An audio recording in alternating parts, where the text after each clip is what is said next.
Okay, imagine this. You're trying to build a new habit, right? Like maybe exercising more or reading consistently or just finally drinking enough water. Hmm. And you think, all right, I need more discipline, more willpower. But what if the real secret isn't some internal struggle at all? What if it's something else? Yeah, what if it's something external, something simple, shaping your choices all the time without you even noticing? That idea gets right to the core of the material you shared with us, and it's a powerful shift in thinking, really. It really is.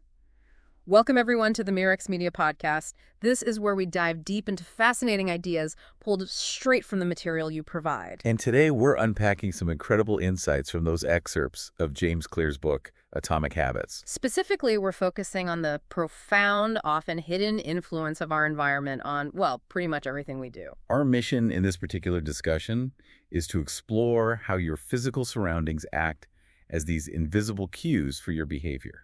And crucially, how you can stop being just a passive participant, in an environment designed by others. And start becoming the architect, designing a world that makes the habits you actually want easy, almost automatic. Exactly. So let's get started on this journey into how your everyday context becomes the silent director of your actions. Okay, so the material makes a pretty bold claim right up front, basically. Mm-hmm. Motivation is often overrated. Yeah, it says your environment actually matters more, which feels a bit counterintuitive at first. It does. We're always told it's about grit, determination, But this Anne Thorndike study the book mentions. At Massachusetts General Hospital. Right. It really brings this to life. This was a doctor, Thorndike, who wanted to improve eating habits. Without ever having a single conversation with anyone about their choices. That's the key part. Exactly. No lectures, no posters, no big health campaign. They simply changed what's called the choice architecture. Essentially, how the options were presented in the hospital cafeteria. And they did this over 6 months. And the change was almost laughably simple. They just added bottled water to every single location where drinks were sold. Not just tucked away next to the sodas. No, everywhere. Even put baskets of water next to the food stations. Soda was still there, mind you, but water was suddenly unavoidable. And the results? Pretty dramatic, weren't they? Totally. Over just 3 months, soda sales dropped by 11.4%. Okay. While bottled water sales shot up by 25.8%. Wow. All because the environment changed. Not people's, desire or knowledge about healthy drinks. It makes so much sense when you think about it in daily life. How often do you grab a cookie just because it's sitting right there on the counter? Or take a donut from the office break room even if you weren't really hungry. Exactly. It's not usually a conscious, oh, I must have this decision. It's just, It's the most obvious, easiest thing in front of you. And that's the environment's invisible hand guiding your actions. The material really emphasizes that our habits aren't performed in a vacuum. They're deeply context dependent. Right. They shift depending on the room you're in, the people you're with, the cues that are present. Much of our behavior change isn't driven by some deep internal shift. But by changes in the external world around us. Which brings us to Kurt Lewin's equation, the psychologist. It's so simple but powerful. BFP. Behavior is a function of the person and their environment. It's not just about your personality or motivation, the P. It's how that person interacts with the specific setting they're in, the E. And this isn't exactly a new idea either. Way back in 1952, Hawkins Stern talked about suggestion impulse buying. Ah, right. That thing where you buy something just because you see it, and it triggers a sudden, often visual connection to a need or want. Retailers have basically built empires on this principle. Oh, absolutely. It's why the most expensive brands are usually placed right at eye level on the shelves. Where they're most easily seen. Yeah. While the cheaper alternatives might be lower down, harder to spot. And those displays at the end of aisles, the end caps. Money-making machines. The material points out something like 45% of Coca-Cola sales can come just from those highly visible racks. Because they get huge foot traffic. You can't miss them. It just highlights that obviousness leads to action. Think about big brands. Bud Light is everywhere, right? Starbucks on every corner. It's not necessarily that they're inherently better choices, but they are the most obvious, easily accessible options. We like to think we're making these super rational, deliberative choices, but often we just pick the most visible, most convenient thing. And our own biology kind of backs this up, doesn't it? The focus on vision. Oh, massively. Consider our sensory system. You've got roughly 11 million sensory receptors in your body. Okay. An astonishing 10 million of those are dedicated solely to sight. 10 million, wow. Yeah. And some research suggests up to half of the brain's resources might be used just processing visual information. No wonder visual cues are such incredibly powerful triggers for our behavior. We're literally wired to react most strongly to what we see. Exactly.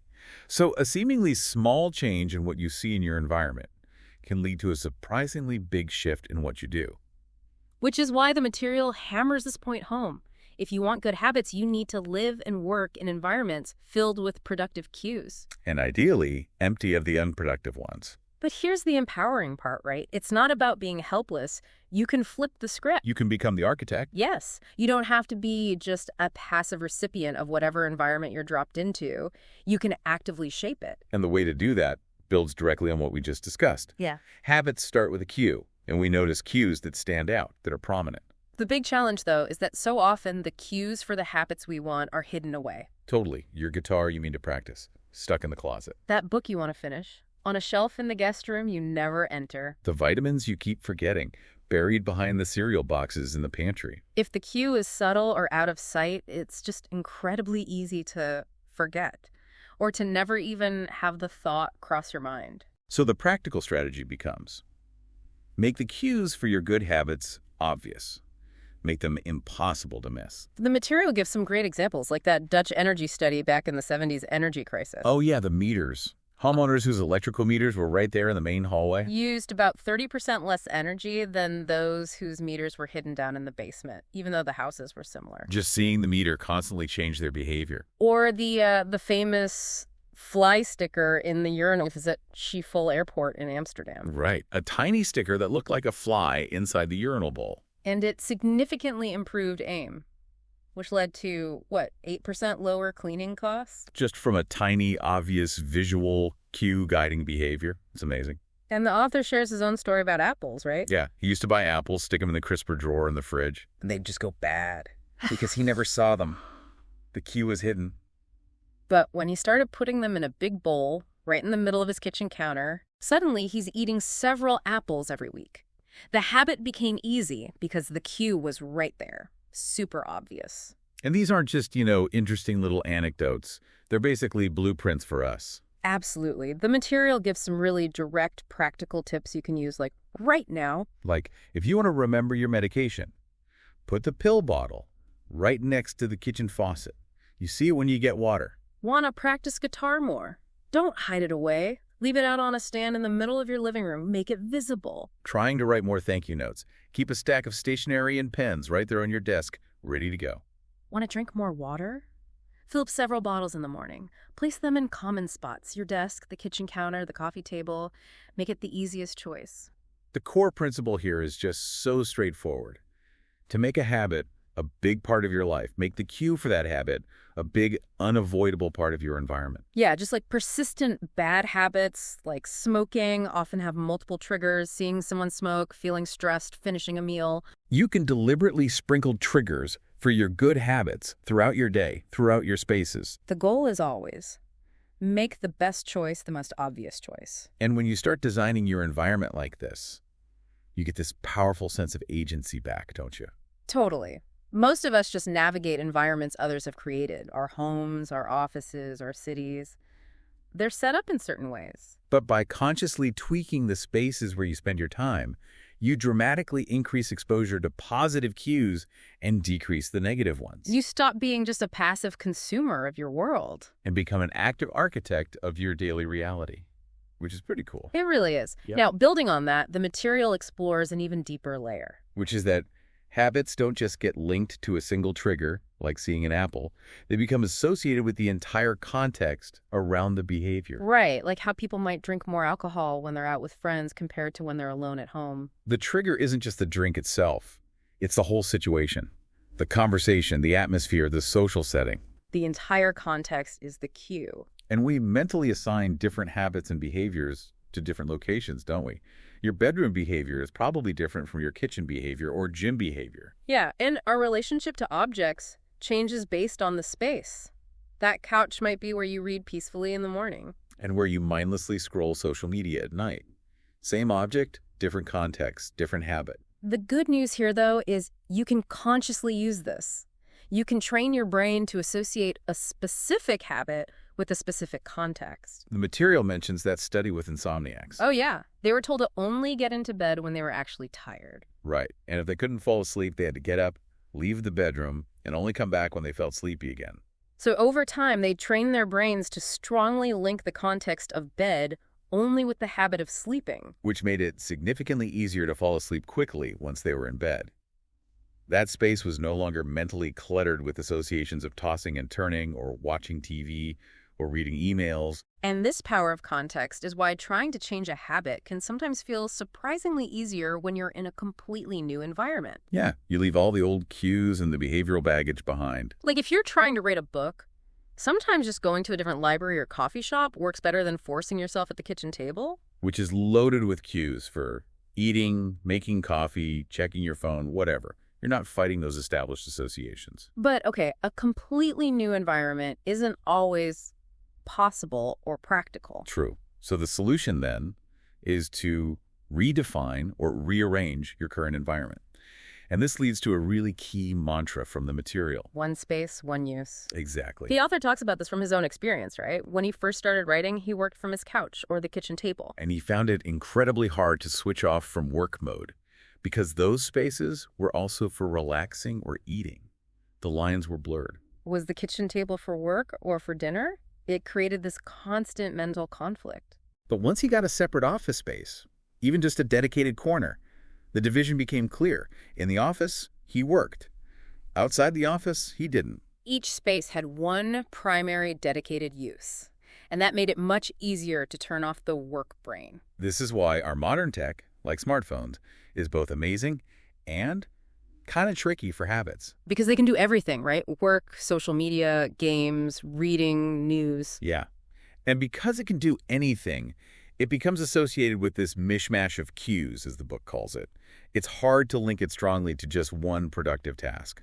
And the easier, more instantly gratifying habits like checking notifications often win out. So even if you have limited physical space, or even if you're talking about your digital space, you can still apply this one space, one use idea by creating activity zones. Okay, how does that work? Well, maybe this specific chair is only for reading. Your main desk is only for focused work, no browsing. The kitchen table is only for eating meals, not working. Or digitally, you could make a rule. My laptop is only for writing and serious work. My tablet is only for reading books or articles. My phone is mainly for communication. The core idea is simple. Every habit should have a home. Ah, I like that. Every habit should have a home. When you give each important habit a specific, dedicated location, physical or digital faith, you create predictability. And habits absolutely thrive in predictable circumstances. Focus gets easier when you sit at a desk you only use for focus. Relaxation comes more naturally in a spot dedicated just to unwinding. Sleep improves when your bedroom is primarily associated with sleep, not scrolling TikTok or watching Netflix. Exactly. A stable environment where everything has a clear place and purpose naturally fosters stable, predictable habits. Okay, so as we wrap up this Murex Media podcast, dive into these excerpts from James Clear's Atomic Habits. Wow, we've covered a lot. We really have, from the surprising power of environment over sheer willpower, To how our visual nature makes obvious cues incredibly strong drivers of behavior. then moving into how you can actively become the architect of your surroundings, making good habits easy and bad ones hard. And finally, digging into that idea of context itself being the cue and the power of dedicated spaces with that one space, one use strategy. So based on all these insights we've pulled from the material today, we want to turn it back to you listening. Yeah, what stands out about your environment right now? Where could you make just one small tweak? Move the fruit bowl, put the running shoes by the door, designate a specific chair for reading. Where could a little change make a big difference in the habits you're trying to build or break? And maybe think back to that equation. Behavior is a function of the person in their environment. BFPE. If you accept that you really can change the environment, the E part, how much more power does that give you to change your behavior, the B part, than maybe you thought before? It's quite a powerful thought to leave with, isn't it? It really is. And that brings us pretty much to the end of this particular exploration. We really hope you found this discussion valuable. And if you did, could you do us a quick favor? Please let us know by hitting the like button on this video. It really helps. And if you know someone else who might benefit from hearing about how much their environment is shaping their habits, please share this content with them. Absolutely. And of course, don't forget to subscribe to the Merrick's Media YouTube channel. We'll be bringing you more deep dives into fascinating topics like this one, all based on the material you share with us. Thanks so much for joining us today. Keep exploring, keep thinking, and maybe keep designing your world.